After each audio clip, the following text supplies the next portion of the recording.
like Mayo though. Sec but 3. It is the one of yours. I like right? QP Mayo. The Q. Oh, Q. yeah, QP, QP. yeah. It's the Japanese one. Yeah, Q pie. Q pie. Cutie Cutie pie. Oh my god, PewDiePie. What's it? He's ripped as hell now. He's shredded. Yeah, he does about rock climbing, right? Rock climbing is cool. Yeah. The grip strength. What do you think of the anime shred? Oh, I joined like You immediately. joined? Really? I saw the message. Not even from like Luke's his Telegram, but I saw from the deleted his deleted archives thing. I just found the branding such a turn off. Anime shredding. It went from Why? the dojo to anime shreds. I also question a bit, but It just sounds to me like another fitness protocol to get lean. to be fair, it is just another fitness protocol. Just with I thought it's a biohacking thing. just access to his routines and everything, then his potion recipes also, and Oh. other I think food recipes also, clean bulking recipes, stuff like that. Which is, I mean, access to him in general, I want that. That's why I even went for it. It was at 3 p.m. on Friday. I just signed up immediately. I was like, okay. How much is it? $11 USD. So Per 15. month? Yeah. But now they just double the price. They're gonna triple the price. Normal. Then they're like, let's take over school, right? That's the thing. So I feel like this stuff it's better to just extract everything, join for 1 month, extract everything, then just leave. Depends on how Just some of take- them they slowly release courses and everything. Oh. And I think this one it is like that, maybe. Nate is very good at he has a lot of research everything. Then he just slowly releases. Mm. You're very good at that what scarcity, giving a bit only so that you always want more if you wanting more.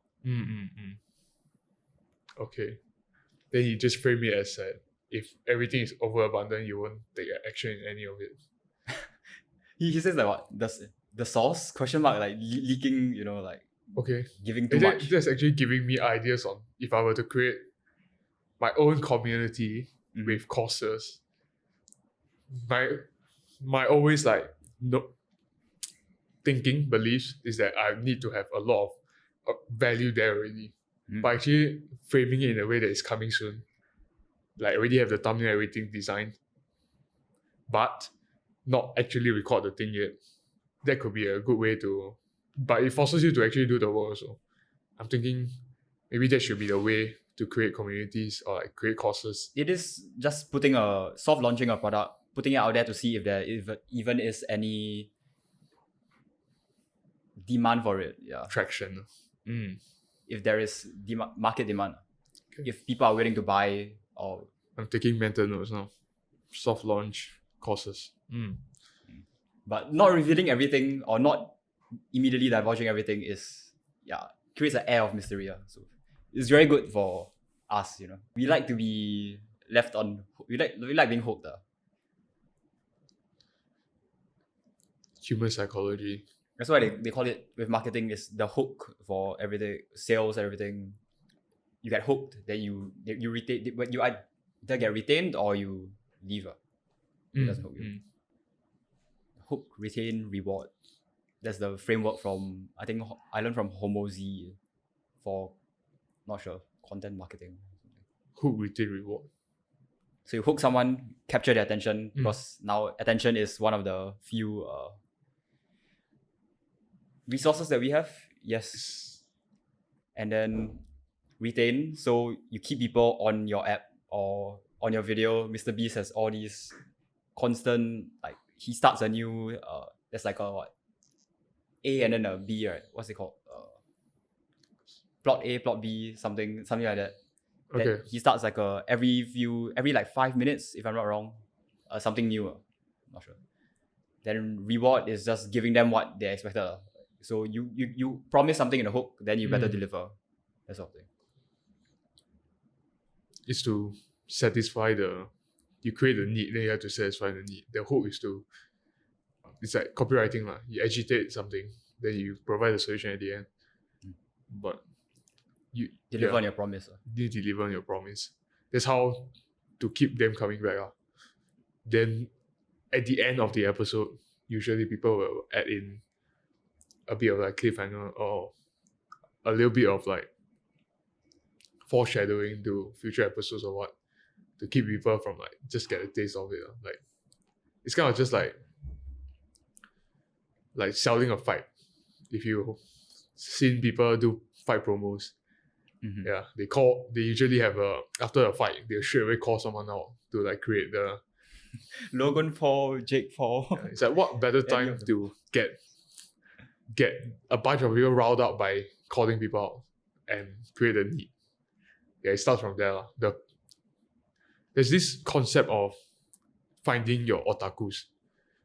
In terms of like, I think it's from Seth Godin's book, Purple Cow, is to find the bunch of audiences that will literally travel like 45 minutes, 1 hour, queue up for another 2 hours just to get your product. Then you'll tell all their friends. They also call them sneezers. Like basically they will just spread. They are such loyal fans. They are such followers of your product that they will spread to the people around them. Like literally word of mouth without even you trying to ask them to. Those are the people that love your stuff so much that if you find your otakus and you just finish your fight, those people that pay to be there, they are the otakus. So they will just enhance the entire promo that you're trying to do, the entire effect. So it's like, it ties hand in hand.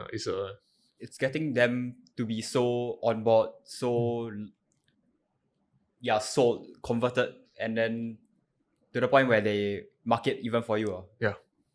They associate with you. They are willing to associate themselves, their own brand with you. Yeah. And sell your product for you. And to them, it's just their process. They just like you so much. Like, and just look at Hamza. His videos are like improve so many people's lives to the point that a lot of people will just tell their friends, send their friends the video. Like even I did send some of the videos before to my like group chats, just because like I gotten a lot of value out of it, and I immediately think of ways to implement. And sometimes I just like summarize a bit for them or like how I'm gonna use it. That is a way of making a product so remarkable. Like Purple Cow is about making a remarkable product that you can find so many like sneezers, so many otakus, big fans to help you spread. Yeah.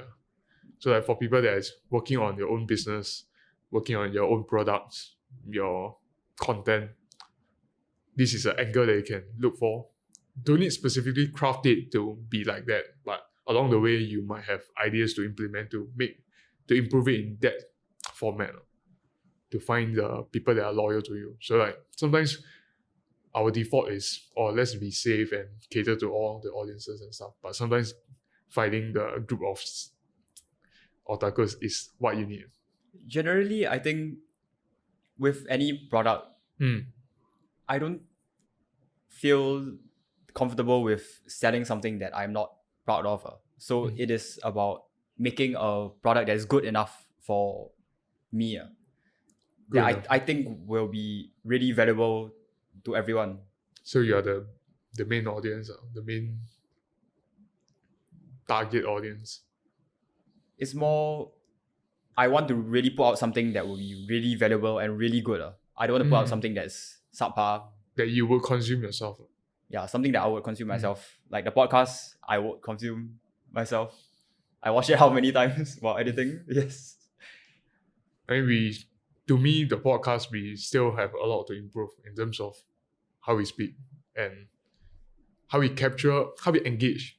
Like basically engage the camera, engage the audience through the lens. I think that's something that personally, I think we still have to work on before I would consume every single second of it. Definitely. Yeah, but I will definitely click on my own podcast and watch now. But that could be biased. Yeah. There is a lot of room for improvement in general. Yeah. I think you noticed last episode where we have this new angle with the bricks. We laid bricks, literally. Soon we will get that top part. Ignore it for now. Yes. You just see improvement on every episode. And I mean, that's a promise that we made for ourselves before we even start. And I think we made it to you guys on the introduction episode that we will continue getting better and to improve together, to maximize our like the potential of the podcast and for the potential of ourselves, the podcast, and you guys. Yeah. So we do have, I think, 30 more episodes this year. If we do every week, which I think we will. Follow through on that promise, yes. we will. So You don't need to think with that. It's a definite thing. Yeah. So we will One have episode a every lot week. of improvement, change for the better, yes. I mean, filming, getting the videos out, it's not an easy task, but I think it's something that we are enjoying the process of just doing it. Yeah. It's a passion project. And getting our systems in place, because we do want to slowly assemble a team, make it not just us two. So Just the purpose of all this is such that one day we are able to just frictionlessly deliver the impact that we want to.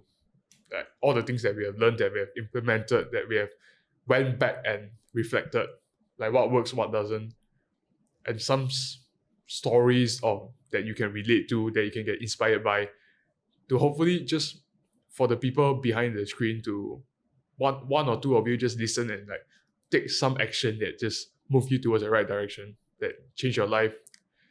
In the long run, you can see it helps a lot. Like those are the reason, the why that we want to do this, and the whole process of it. Of course, we want to make it as frictionless as possible. So it's a process, and so far it's been good. Yeah. I think we want to thank if you are listening to us now, our beginning audience.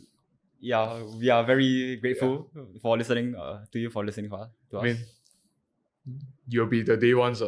Yeah, the real day ones. Yes. Yeah.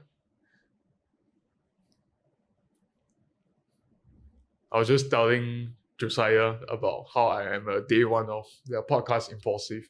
Since their first episode that they released till now, every episode I've been watching as they release. I think now they're doing once a week. Yeah, it's the same content schedule, but when they first start, they were grinding very hard also, and a lot of people don't see it, and they don't advertise themselves as like hard workers, but actually a lot goes into just filming, to just being there and be present while you have other things around your daily lives. Yeah, like after your filming days, when you go home, how much of your mental bandwidth can still be like used on really like needle moving tasks, or usually you just do less of like a more mentally demanding things? I suppose now my schedule is very packed. So we film once every 2 weeks, and I edit episodes weekly.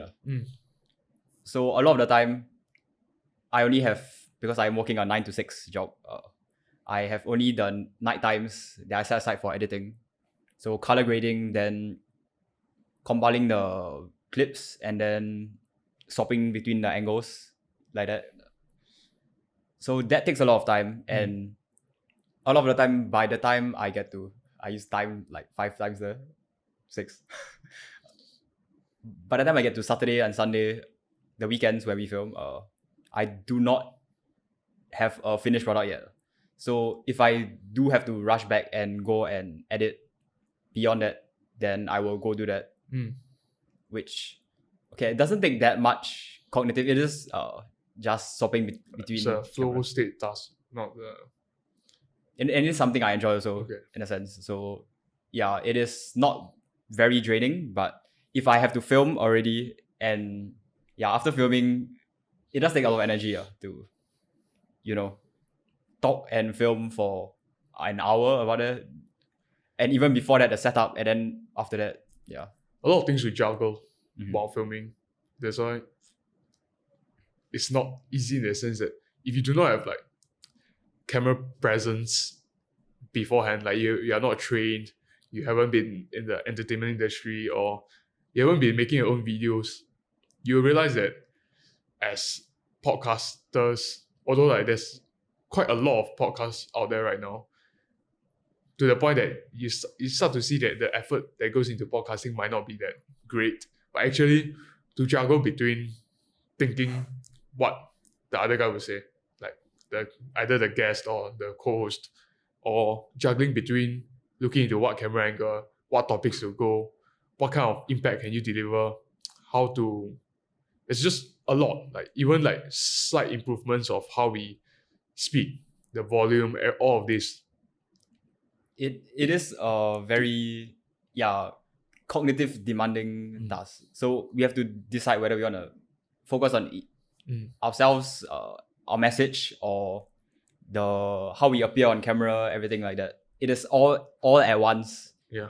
And the thing is, with podcasting, I couldn't find, like usually when I want to get good at something, I'll try to find like the trailblaze leaders, like those that are industry leaders, like podcasters that are putting out content on how to do podcasts or what to improve on, like coaching kind of sense.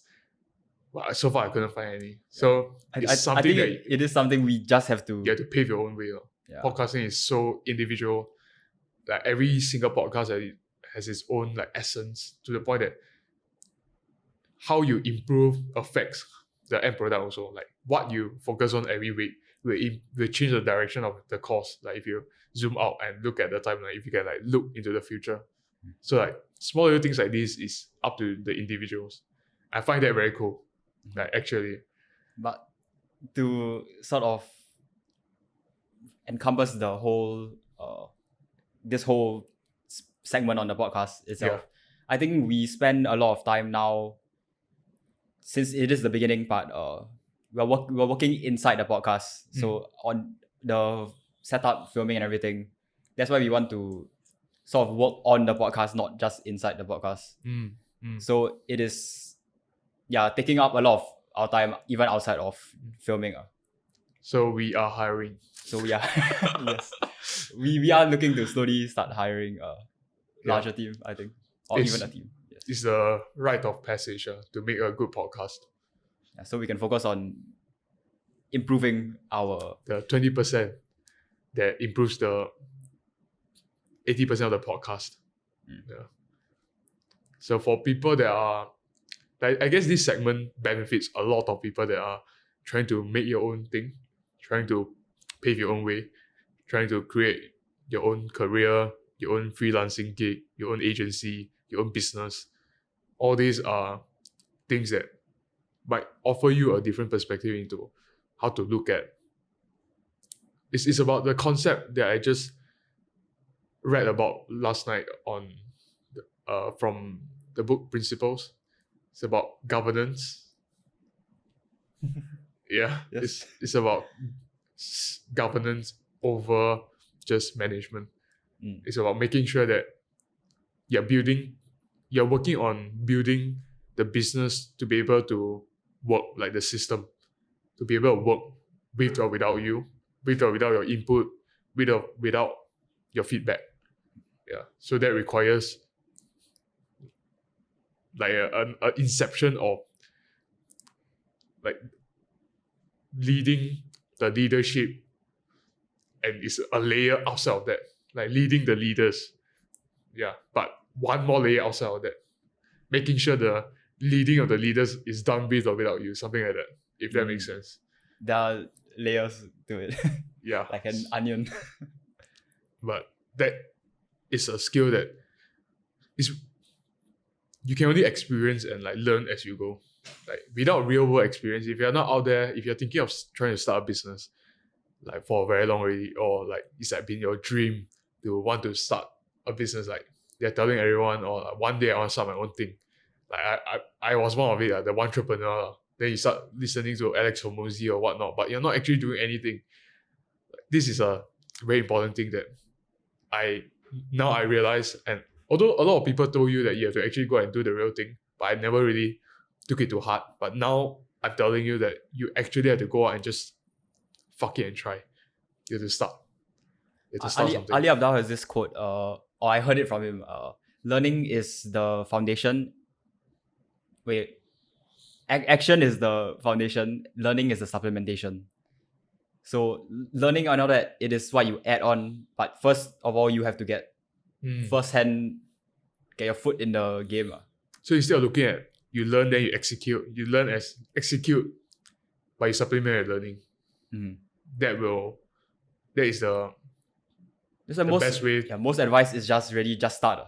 If you have an idea, just put it out there, put out your product, see demand, or see if you are even, if you have an idea of what you want to do in life, you can, instead of just going to, a university and spending years learning only to find out in the actual real world that you don't really enjoy doing it, you can just, now with online, start coaching or something online. Just try it out to see whether you even like the lifestyle, whether you like doing it. Trial and error. I think to relate to that, one thing is that if you don't have an idea of what you want to do, you still have to take action, in the sense that immediately, first thing you do is maybe just do an affirmation, or like go to the mirror and tell yourself, oh, you're going to do this. You have decided. You have made the decision and you're committing to the decision that you're going to start. Even when you have no idea, make that decision to change first.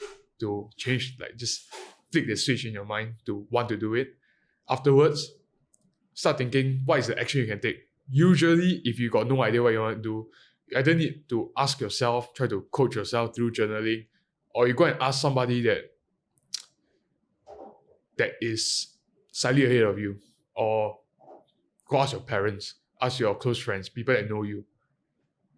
If they don't have the answer, or if you don't know how to craft the environment for them to deliver the necessary advice, like a safe space or whatever, more often than not, you just have to keep opening up your mind to have conversations that steer towards this topic. What should you do? And you start to... One thing I realized when I flip that switch in my mind, I start to look for opportunities to talk about what other people do, to get idea, to self-reflect, to dig back into my past. But I realized, for me personally, I use different methods to find out what I want to do. So take action before, as you are learning, like supplement your learning, but take action into deciding of finally being a business person or a content creator or whatever that you want to do. So just make the switch first. There is this idea that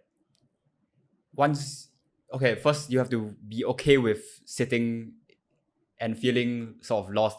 I think it's quite normal. Seasons of life, we do have periods after seasons where it feels that we have no purpose, we don't know what we're doing, feel a bit lost, don't know, at a crossroads, are unsure about where to go. Yep. But it's about, first of all, being comfortable with that. So accepting that unease, that discomfort. Lean into that unease. Because the future, it is all just chaos. So be sort of accept it. You have to accept that situation first of all. Okay, what I learned is that people that are great, they don't just accept it. They like the idea of it. Like, they like the idea because you know that you need that unease to make progress. So they like the idea that they're facing that, because finally there's the new thing on their, I guess, like, it's a potential. There's a lot of potential in the future to skyrocket their progress, because you finally found the solution. And you figure out that it's like the first part of the cycle. You're feeling lost, but it's only the first step. You realize it's the first step only. It's in tandem with business, whereby they say the problem is everything. It's like 80% of the thing. The solution is 20%. So like, you finally have a problem in your life that you can try to find a solution. A lot of people drown themselves out, or they are so out of tune with what they really want, to the point that they don't even have that unease, or they just have a lifestyle that doesn't allow them to feel that unease. So if you feel that unease, lean into it. Be happy that you have that. Then start taking action at it. Being grateful that you even have, the opportunity to feel to have this problem. It's not not looking at it as a problem, looking at it more as an opportunity. Yeah, that's a better mindset to have. Opportunities. But okay, so once the second step after you realize that you're at a crossroads, a bit lost. First of all, you can look to your past, because you have to sort of look to your past to see where you are right now. What got you to this place? So, what caused you to get here? So looking to your past is very useful. Today I just sort of unlocked my past. Because there's a lot of trauma, or I was just so fixated on the future, and I guess even the present, that I lost sight of my past and everything that I went through, which sort of just divided me in a sense. I was only showing, I wasn't a whole human being in a sense.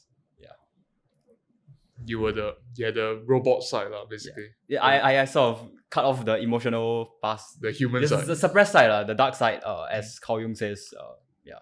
It's important to look back on your past and sort of reincorporate it, really. That's what we started with on the podcast, and I think it's going back. It's about like the light and the dark, the yin and the yang. There is no light without dark. So you need to embrace both. Actually, wait. Darkness is just the absence of light in a sense. So you just need light. You need to shine light on your past. That's why the figurative.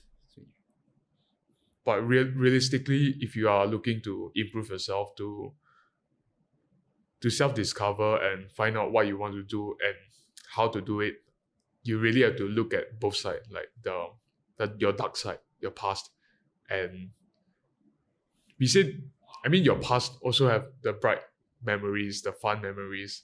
Also look into that. So look at both. Even at your current moment, what are your weaknesses? You have to use, it's like the motivation whereby the carrot and the stick. You have to use both in order to actually improve in a well-rounded way. If you only look into one or the other, you will not have an accurate representation of what your past was or reality. That's why the idea of writing, even journaling about your past, is that you get to really, it's a filter that you can sort of sift your memories through to figure out, maybe I like doing that as a child. Maybe I didn't like doing that as a child. Maybe that really scarred me. Maybe that's what's fueling me. So most people have either something that is chasing them, a cat that's chasing them from the behind, or they are chasing like food in front of them. It's the tube experiment that Chris Williamson put, right? Jordan Peterson, I think, thought about it. Then Chris Williamson keeps referencing. But so either chasing you or you are chasing something, or both. The smell of the cat and the smell of the cheese too. The one that will pull the weight. Motivated by pain or seeking pleasure. That's Do you want to quote Chris Williamson on quoting Jordan Peterson? I don't know. It's the experiment whereby there's a rat that is tied up to a spring weighing scale or something. Then the experiment has a control experiment whereby there's no pain, which is the cat behind it, and there's no reward without the cheese, without the food that is seeking. Then the second one is with the pain, but without the reward. Then another one is without the pain, but with the reward. And the last one is with both. They turn out the pain is more than the reward. The control, I think the rat just stays stagnant because you don't need to exert any force if there's no pain or reward. And the final one with both is off the charts. It's the one that is the top in terms of how much Newton the rat has moved the weight, basically, like measured weight. So measured people force. Who I guess really are driven have both, I think. And I was more just focusing on the future, but forgot my past. Yes. Forgot your past. Forgot the darker sides. And having a clearer view, so filtering your memories through writing, through journaling, thinking through your past. Just being comfortable with doing some soul searching. That's what I sort of did. They'll have you have a clearer a full picture of your past, and then from there you can figure out where you are right now and where you can go from here. Because if you don't know where you are now, then you can be anywhere, and that is chaos. An idea from Jordan Peterson's 12 Rules for Life. Yeah. And the thing about journaling out and stuff about your dark past and stuff is that you're able to develop a lot of insights into how you can reframe the actual incident and what could you have done and what would you advise yourself. Like all these things, usually I guess in the olden days when there's no internet, they talk about journaling at this length.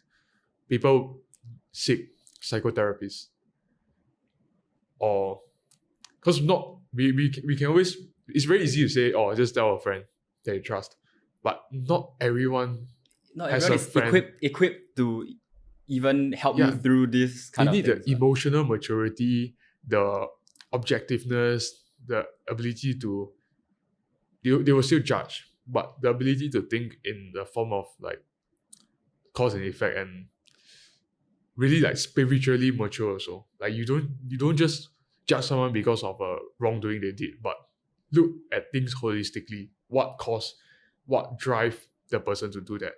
Yeah. And it is very rare to find someone who you can even share that with. Because or willing to try to listen to you.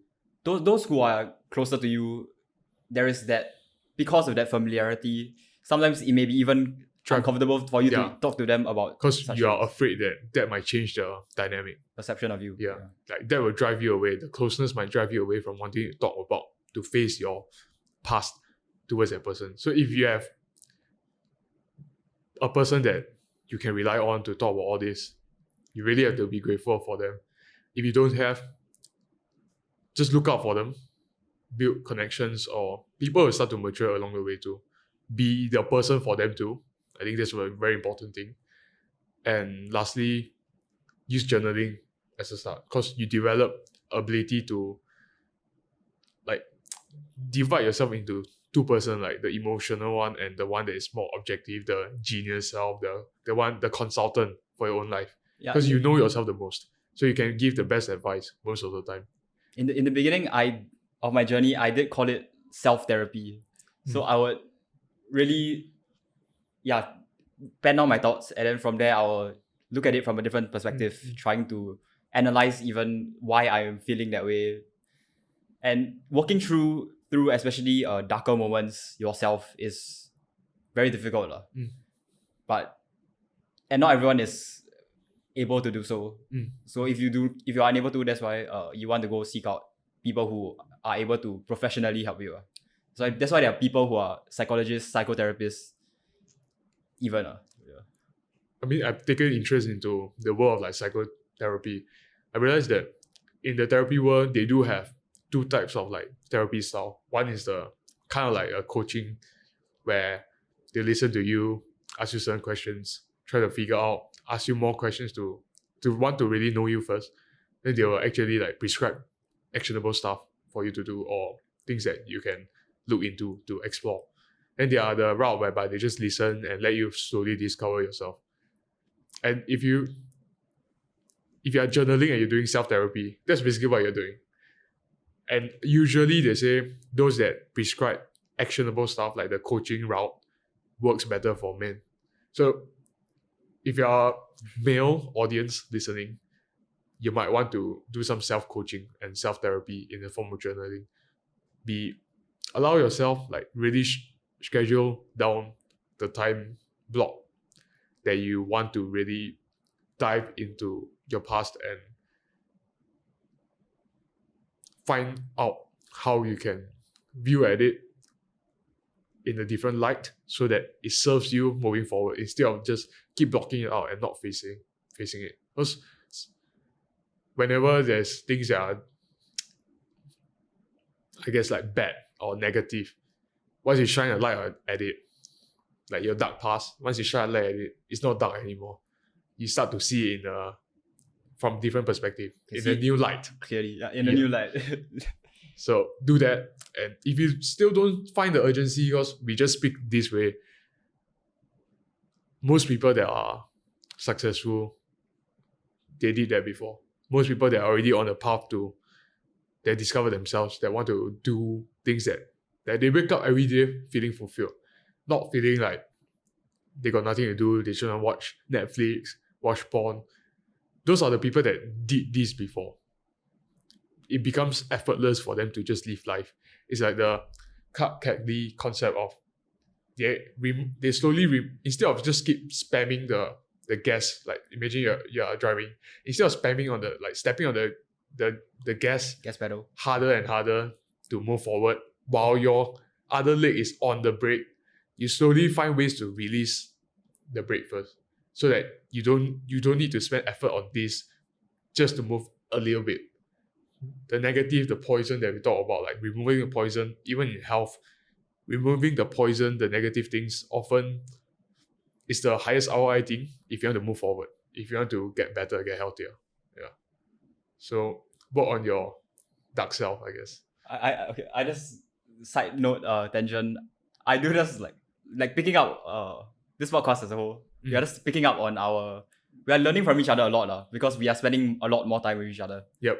And we are picking up each other's language, and I can see removing the poison, that sort of thing. That is something that I use, and I can just it's very in the moment, very exciting to see we are learning from each other. You are literally seeing you're the average of the 5 person you spend time with.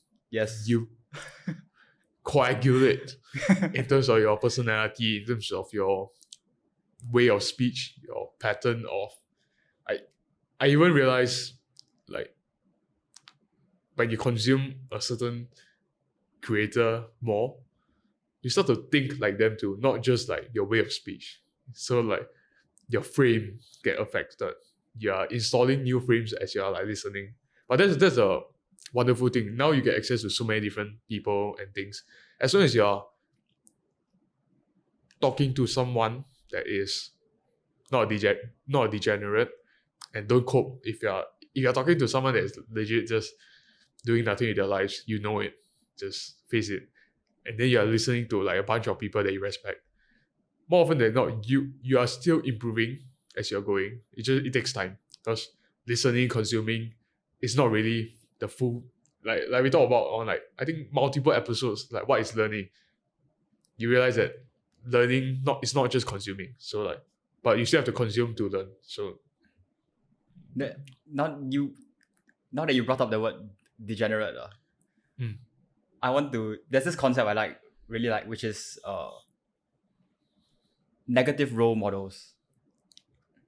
Negative role models. Yeah. So we all know what role models are. They are people you aspire to be look up to. You find the way that they deal with situations or their life very admirable. You want to be like them. So what are negative role models? They are the exact opposite of that. So you see that's why people in your past, you definitely do have both the good memories and the bad memories. You have the good players in your life who help you, who are very beneficial, good teachers. Then there are the bad ones where you see a lot of negative habits. Whether can someone be a role model and a negative role model at the same time? Of course, that is why we are very multifaceted people. We are complicated, complex beings. We put on different hats at different times too. So I think someone with a business hat and someone with a, let's say, personal relationship hat, the same person, but them with wearing a different hat could be your role model, and wearing the other hat could be your negative role model. I think that's how the best way to look at it is. So you can look at someone I like the way that his marriage is, but I don't like his wife. Yeah, but I don't like how he deals with. You just catch that. I like his wife. Yeah. Okay, continue. But I don't like how he does his work and everything. I don't like his morals, his ethics, in business. So then there's someone else where, I really admire how he does his business, but his family life is completely in the trash can. So you can look at different people and the way that they sort of treat areas in their life. That's because not everyone is in balance. Having a balance in life is difficult to achieve. That's why you have to delicately toe the line in a sense. So you can look at different people for different aspects, and then what's the quote? Eat the meat and spit out the bones. So you take what is useful. Okay, this is Bruce Lee. Take what is useful, reject what is useless, and add what is essentially your own. And one thing that I want to add to that is like a story. Okay, first you need to know that before I say tell a story is that the important thing in this scenario is this is a frame. Like knowing how to analyze people around you in terms of their good and bad and take what you need. That's a frame. And knowing this, as you're moving moving on with your day to day, you realize that there are people out there that you never used to look at their good sides. You also will notice their good sides. So how this plays in the story, there's actually no link. But the story is that I remember on multiple occasions, whenever I was walking with my friends and stuff, to show them negative role models, to stop them from like the negative effect of sugar, of bubble tea. I will go with them when they are craving for bubble tea. I'll like, as they are buying bubble tea, I won't say anything. I'll just allow them to buy. They look at me in the sense that, because I'm always a health guy in my friend circle, so they'll be like, are you going to say something? Like, they look at me in that sense, like that face. However, I just allow them to buy, or I say, if you're really craving, just buy. Yeah, but as they're waiting for their bubble tea, I'll ask them to look around at the people. Look at all the mouth breathers. Look at all the fat people around you. Those are the negative role models. I explain to them like, you're going to be like that if you keep up this habit and stuff. And drinking one, there will be the second order consequences of wanting another one because of how addictive sugar is, so on and so forth. Like buying one bubble tea will allow you to just be slightly unhealthier on your next decision. Because you're like, I already drink bubble tea. Like it's an unconscious thing. It's the affirming of the identity that you don't want to actually give the positive reinforcement. But you decide, let's just give in. And it's so rewarding. So you do it again. So I just ask them to look at these people so that as they're buying, they have a negative reinforcement of fuck. Like, am I going to look like that guy? Am I going to look like that girl with the chin that is like literally connected to the... No need to body shame. Okay. Rewarding. So I'm not body shaming, I'm health shaming. Okay. Generally, it is accepted that being fat, obese, we were once that. So we can, from personal experience, tell you that I was 143 kg, so I can laugh at someone that's not even at that weight. Not even that unhealthy, as unhealthy as me. Authority to do that. Okay. But yes. So, reinforcement, positive reinforcement, negative reinforcement. This is basic behavioral psychology. So basically, a child, or even not even a child, a dog. Pavlov's dogs. Pet. Yes. When you give them a treat, you're rewarding them for a behavior. When you conditioning. Then when you sort of, I guess, don't give them anything or treat them badly, that is negative reinforcement. You are punishing them in a sense. So it's punish and reward. With children, with yourself even, like with your habits, you want to take a step back and maybe have the behavioral psychologist side of you. You can use it to definitely attain your goals. So if you are trying to cut out scrolling, anything, bad behaviors, there is the punishment, but that is not really the most effective. What you really want is to reward the good behaviors. It works better for really most people, even kids. That's why a lot of our parents, they do the punishing side a lot of the time, but that really is not good, because as kids, a lot of us are... It skew the norm of like, there should be a neutral, positive, negative. They do so much negative without positive to the point that the new baseline, the new neutral is in the negative. So it's like, if you don't do anything too bad, you are getting, like if you do something that's like, let's say severity is a 1 out of 10, you're already getting the punishment that's supposed to be like 8 out of 10. That's skewed the perspective, the outlook of the child's life. So that will have negative consequences for sure. But So it's about also on the other extreme, it is just praising a child without any discipline. Yeah. You cannot do that because what will you have? Yeah. A spoiled, rotten child, right? That is the narcissist. a narcissist, sure, yes. Everything is so skewed towards positive to the point that they think that they are entitled to positive things. Then when they go into the real world, one or two things, they might force their way out, find their way out, like have such self-esteem that it serves them. Or if they are somehow not equipped with, let's say, like gifted with some traits that allow them to survive, Reality will crush them. reality will crush them, actually. That's what you always see in like a lot of like those younger talents or the young geniuses also. When you realize the real world is not just about like what they are good at, then reality has to catch up with them. And that is a lot of pressure and stress that is not healthy for a kid's development. Mhm. Or even just a teenager or an adult. Like no one can take that sudden change of expectations. You start to realize that, oh, actually the world is not what I think it is. Reality is so much different. That's why parenting is very important. Like how your parents raise you, your childhood really affects you.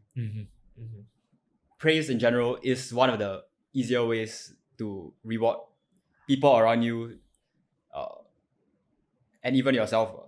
Your positive self-talk. So talking to yourself, the way that you think in your head. Thinking, a lot of us think, I guess. We do not really think of thinking habits as habits. But really, the way that you think, right, it is a process. Because there are cues that affect how you think. And how many thoughts do you have a day? A lot. I'm not going to make the same mistake of quoting a number that is completely wrong as episode like 1 or 2. But yeah. So you have the ways that you think. We are born on this earth sort of without decision-making capabilities. Without the ability to make good decisions. And that is the thing that really needs to be trained up from childhood. Like you said, thinking habits. When we are not being intentional, the habit will kick in. So a lot of us develop the habit when we are young of negativity, of like self-judgment, of like comparison with others, things that really don't serve you. And with a bit of intentionality, you are able to change the habit into or like replace it with positive thinking. I think that's what positive thinking is about. Another way to look at this is, if you don't know, another thing that journaling or being more conscious, like documenting your thoughts on, let's say, audio, use your phone's voice memo or write it down on a piece of paper or on a journal, then look at it, read how you think, write down how you are thinking also. That helps you to track the state of your mind. First of all, detach from it because it is from you, there's a lot of connection when it's just in your mind, especially ruminating. So you get it out, detach yourself from it, and then more often than not, you are just the you at the current moment, trying to make the decision to do whatever thing that you're supposed to do at that moment. It's not you doing the thinking, projecting yourself into the future or thinking about your past, then coming with your own way of concluding of like what a fucked up person you are. Most often than not, you are not the thinker. The thinking voice, the self-narrating voice in your head is not you. You have to realize that, number one, and detach. Then look at it objectively and see maybe you can improve just a little bit of how you phrase certain things, how you frame certain things, how you process certain information moving forward, and find out the reason. Like that ties into the self-therapy thing and also the looking back into your past thing about like, why would you think that way? What might have happened to make you want to think that way? Then was that a valid reason to cause the rest of your life to be able to think the same way again? The repeating negative patterns of thinking. It is constantly sort of testing your beliefs. It is. So stress test your beliefs. That's the phrasing that I sort of got to. But you want to make sure that they are valid. They are based on truth. What do you believe about your past? Is it sort of aligned with reality or is it detached from reality? And what I realized as I'm like, if you think about this way, I did stress test my beliefs a lot to the point that what I realized is that actually there's no truth. There's no objective truth to your beliefs. It's more like, does your beliefs serve the you that you want to see in the future? I realized looking back, as long as you are able to frame things in a positive light, it will serve you. And of course, when I say no truth, it doesn't mean that things is always positive. I'm just saying that there's a way to make it positive, to use it to do something positive. I If that makes actually sense. just went back to look at even very early on, like 2 years ago, what I was writing on my Instagram private spam account, where I was journaling even back then. And I read a line that was really like mind-blowing in a sense. It was the post where I just figured out that I was a realistic optimist. So I am an optimist. I think more focus on the positive, more like a better future. That's what I sort of am oriented to. Focus on the positive in the future. Yeah. Yeah, I believe that the future will be better. Like there can be a better future. So Okay. generally positive. So I can dream. I do dream quite a bit. Dream quite big. But with that, dreams are like, if you dream too big, like ambition, very high ambition, that is, people tell you that that's not realistic. And really, it is not really realistic because you are just fabricating a reality in your mind, in a sense. But I have that duality where I am extremely sort of logical. So I will not, be crazy and sort of over aim, basically. I have that sort of reality hit also. Or you see grounded in reality. You see the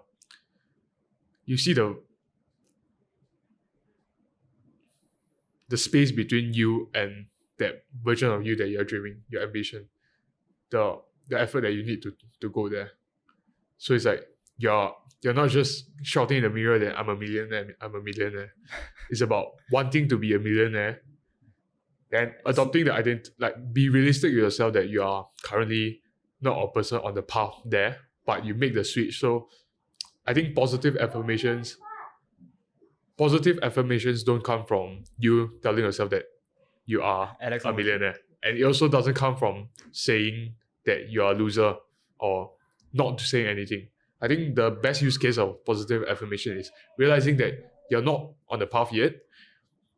Then tell yourself that you're somebody that is deserving of taking that path. I think that's what self-worth, basically affirming your self-worth instead of pretending you're someone that you're not. Instead of putting yourself down for no reason. Being realistic with where you are now, in a sense. And to get that, you need to, first of all, do the work to determine where you are now. So, yeah, it is, for me, I think of it in the sense that I am able to zoom out, look at the big picture, and see where I want to be, and now where I have been. And then from there, I'm able, but the projection and visualization part. There is like big picture thinking versus sort of narrow, hyper focus sort of.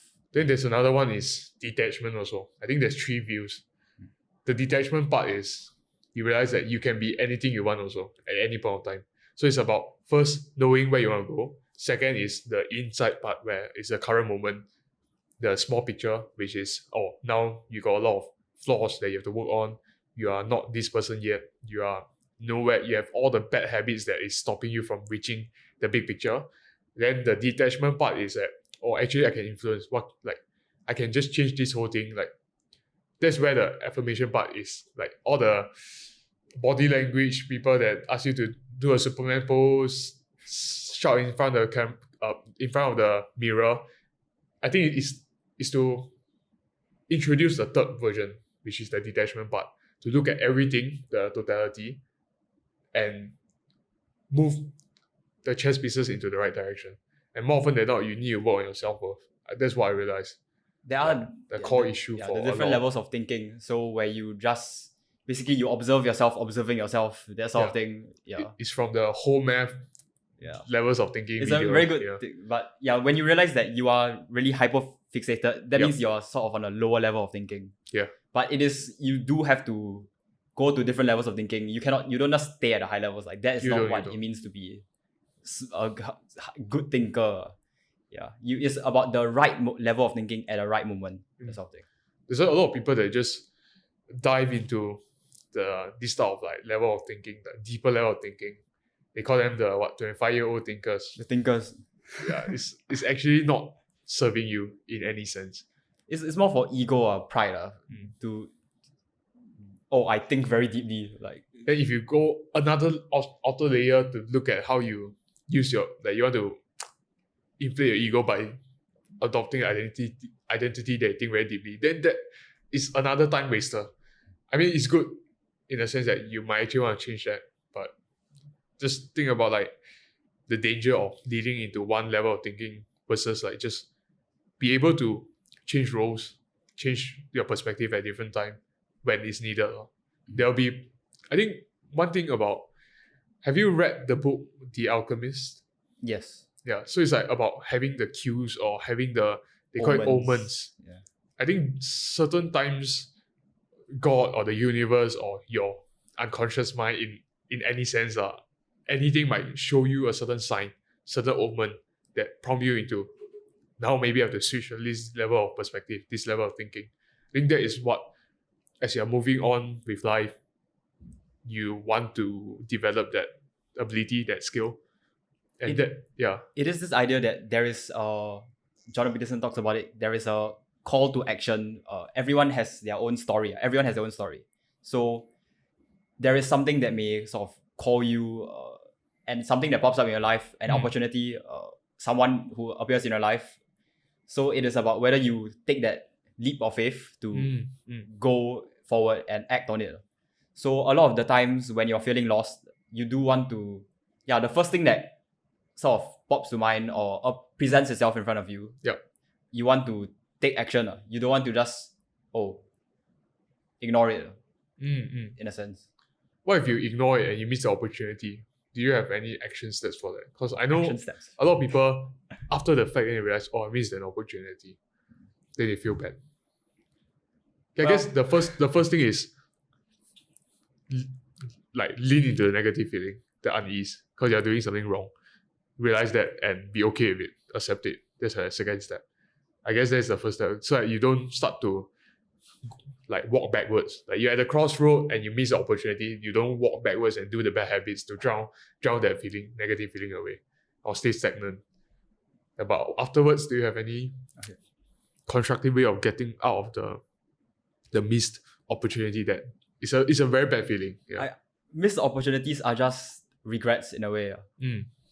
So I suppose it is about picking your regrets. This is also an idea from Chris Williamson, where in life you must choose your regrets. Whether you want to choose the regret of, if you do make a mistake and miss an opportunity, you have to realize that, I made a mistake, and then learn from that. Yeah, if you figure out that really, I really should have gone for that, then in the future, when another opportunity presents itself, because everyone has a story, your story doesn't end until you end, Okay. So the prescription to a missed opportunity is to learn from the missed opportunity so that you don't miss the next opportunity. Yeah. All right. But very wise. Just don't miss it. Just don't miss it next time. And realize how to better identify, and how do you identify. Like that is the next level of thinking already. Like to look back at, when do you realize and how do you realize it, so that next time you are more conscious of it. And one thing I want to talk about is also how being mindful, meditation, all this, being able to notice your breath at any time, or being able to notice your own state of mind, that does like permeates into all these things that we just talked about. That's why this shirt I'm wearing. Okay, pain plus reflection equals progress. So if you have pain from regret, making a mistake, missing an opportunity, you need to reflect and from there, that's where you get a progress. Okay. So you can still capitalize on the missed opportunity by Alright. reflecting, learning. So learning is how you, reframing is how you still gain something. There's always something to be gained. There's always something to be gained. So if you have the pain, You got the Let- gains. Okay. yeah, let's just say physical pain for women every time of the month. So they reflect every month. Then you'll make progress What is naturally. No, but I just see the color of shit. That's why. yeah. The thought of PMS. Yeah. Okay, this shirt I got from it was, I think, the Christmas gift from Ray Dalio. Principles. It's a super good book. No wonder just now when I talk about principles, he immediately opened up his eyes and I open up. oh okay, that sounded Yeah, like that sounded wrong. wings now. No, Widen his eyes. Okay, not open. Remember the joke on Asians? Uh Yeah, referencing. Now we're doing cross-referencing, referencing past episodes. yeah. Open up your eyes, Yeah, now inside fellow jokes. Asians. You're listening to us early, so you got the early inside jokes. Yeah. Okay. For those that don't get it, If you know, you know. If you don't know, you don't know. they just Ray Dalio. I think the first part of his books, when he talked about his own story, I think there are a lot of hidden lessons you can, but for those, it could be too advanced for some of us. That it's just I don't think it's too advanced. Really? Because I think it really is one of the better beginner books. the Bridgewater. Oh, okay. Yeah, okay, it's like okay, we can't just, link okay, any first of of the all, principles. The structure of the book is just the beginning is just his life story. Then the second part is his Yeah. principles for life and work. Yeah, I'm saying that the life story part, I feel like there are hidden gems, just that you can't relate it until you are there, until you are Because yeah, at the stage of life. The way that he wrote the book is that he just has his life story, Okay. and then he reflects on them, and then he learned the lessons. That's why his principles are just his reflection, and then Okay. they are condensed into the main headings, which are principles. So for someone out there with that book with a super thick cover and very nice design, what would you recommend them to? How will you read the book if you were to start over again? It really is up to you in any sense. Up to you. But are you supposed to read the life story once at least before you dive into the principles, or can you just dive into the principles? I think in the book itself he said you can skip. But what are your thoughts for someone that Depends. read the book? Because now that I think about it, in a sense, everyone has their own story. If you want to be able to sort of trust the person that you listen to. And that's why it is important to hear their story. And even when you listen to their story, you can tell whether they are genuine, whether they are authentic. Because you can really smell intention from a mile away. So you can hear, knowing their circumstances, what brought them to where they are now, is in a sense a good way to filter what their lessons are. Okay. But there's not a need. If you just listen to the principles only, they are very good. Because personally, I find it very boring. Maybe it's just I get it. The way he tells his story, it feels authentic. It feels that he did a lot of like mistakes and he learned from it. But it's just maybe the way he tells the story or the length of the story itself. I also sat through it quite a bit. Like it's a very 3 times speed. It's a turn off. So for people, I think our age mostly might find the story a bit too stale. Like it's still important to know. So like just maybe speed read it or like just read it with the intention that you just want to touch on it, then move on. Like don't dive deep and like start taking notes on the life story. That It's doesn't up to serve your you. judgment. Yeah. It's another one of those. That's why the phrasing he uses a lot. But okay, he starts off the book. His opening to the book is, I love it. I just listened to it this morning again to refresh my mind before, because I was gonna wear the shirt and I want to talk about it. So he started off with saying, first of all, I want to say that I am a dumb shit who knows nothing or something like that is the way that he opened it. And he said he doesn't know anything. Most of the success he's gotten in his life is from knowing how to cope with not knowing things. And that is really a good way to frame it. And he's also being very humble, which is admirable. Yeah. So it is the problem solving that is what we should be refining, the way of thinking, your thinking habits. That is what you want to mold, because you're not born with it. Yep. But having them, problems will come at you, life will come at you, Cal will come at you, and okay. Yeah. Now, but one thing onto that is that at some point in life, I saw some YouTube videos and I make the switch in my head that from now on, I'll be a solution-oriented person. That is one of the biggest change in my life in terms of how I frame things. Because when you're a solution-oriented person, you start to identify problems in your life that you can solve. And you'll find a solution for that. Instead of like just whining, instead of just blaming, instead of being the victim, instead of being stagnant and don't do anything, just avoid. Instead of being avoidant. Like, this is basically just trying to be the solution-oriented guy in your life. Helps you to mature, helps you to stop being avoidant, helps you to stop being anxious also, because anxiety comes from not knowing the actions, or like not taking the action at the thing. The solution to anxiety is basically taking action. Yeah, that's I think from Chris Williamson's podcast also, from Modern Wisdom also.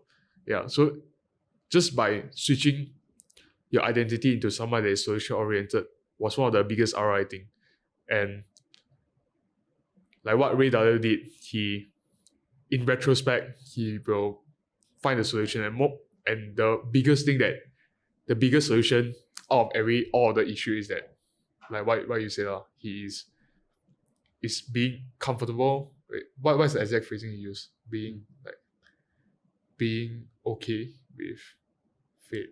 Is of figuring out how to deal with not knowing. Figuring out. You have to cope with not knowing stuff. Yeah. Because it's impossible to know everything. Yeah, it's impossible to know everything and being okay with that. Yeah. So that is the solution to a lot of the pain that you have right now that's stopping you from actually doing something that you want, like that you deem meaningful in life. Yeah. Oh yeah, I realized that I was talking halfway there. I went on the side tangent. So it was about the Instagram post on my life, being a realistic optimist. Yep.